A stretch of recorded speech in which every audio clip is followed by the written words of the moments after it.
We have all felt bored of The Sims 4 at some point, and I'm here to give you all some tips on how to not get as bored or bored at all. The number one thing that I would do to not get bored or not as bored in The Sims 4 is downloading some CC if you can for your Sims and create new Sims. All right, completely start fresh. Do something different, kind of get yourself back into playing The Sims or whatever the case may be by creating a whole new household. Now you can use this right here. Would you like to create my story?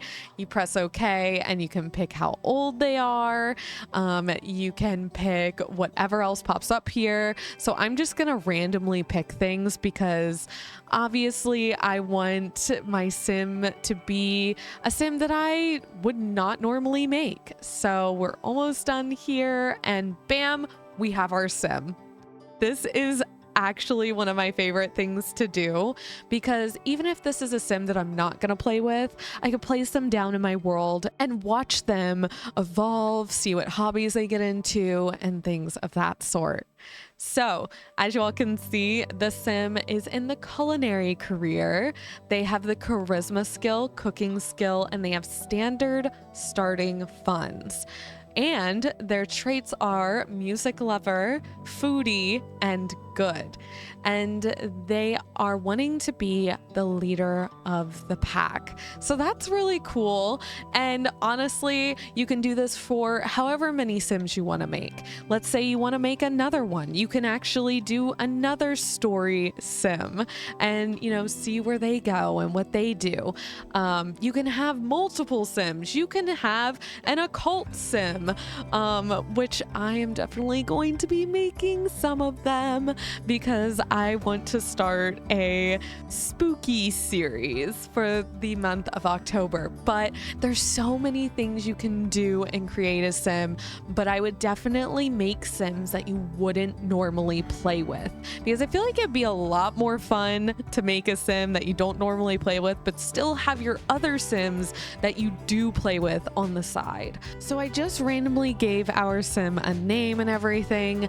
So it tells you as soon as you're done making your Sim to select a season to play in. Now this only happens if you are in a new save. Now if you're in a pre-existing save already, let's say you have a family in that save, but you just don't want to play with them right now because you're, going through a burnout with them or whatever the case may be, you won't see this pop up. But if you are going into a new save and you're like, oh, I absolutely love playing in fall, but I never play in winter, then definitely go for a season that you wouldn't normally start off in.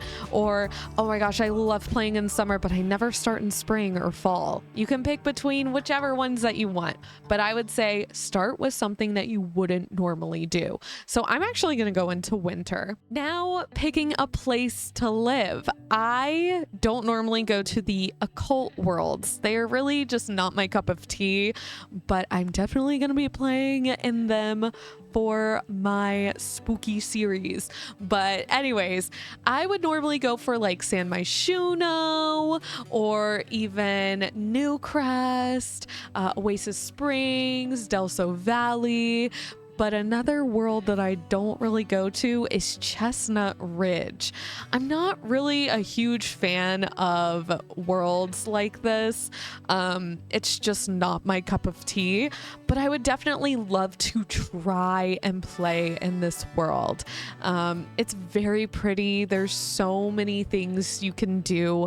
You could take your horses on like little trails.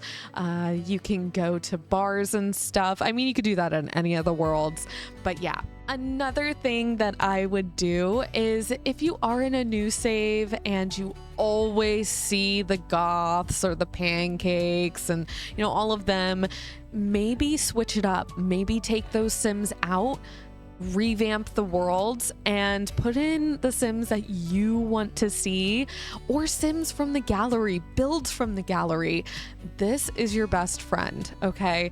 If you want to completely demolish a world and place down other lots or even build, go for it. If you're not a builder in The Sims 4, that's okay. That's why the gallery's here. There are so many talented people in this gallery. They make incredible builds. I mean, if we go to most popular now, like, we have builds right here. We also have some Sims that will pop up, but you can sort it by lots or sort it by households. But look at all of these builds. Like, they are absolutely stunning. Like, what?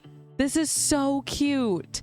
So there are definitely a ton of builds here in the gallery that you can choose from, place them down, and have some fun. Another thing that you can do is download mods. I did mention CC earlier, but mods can definitely change up your gameplay as well.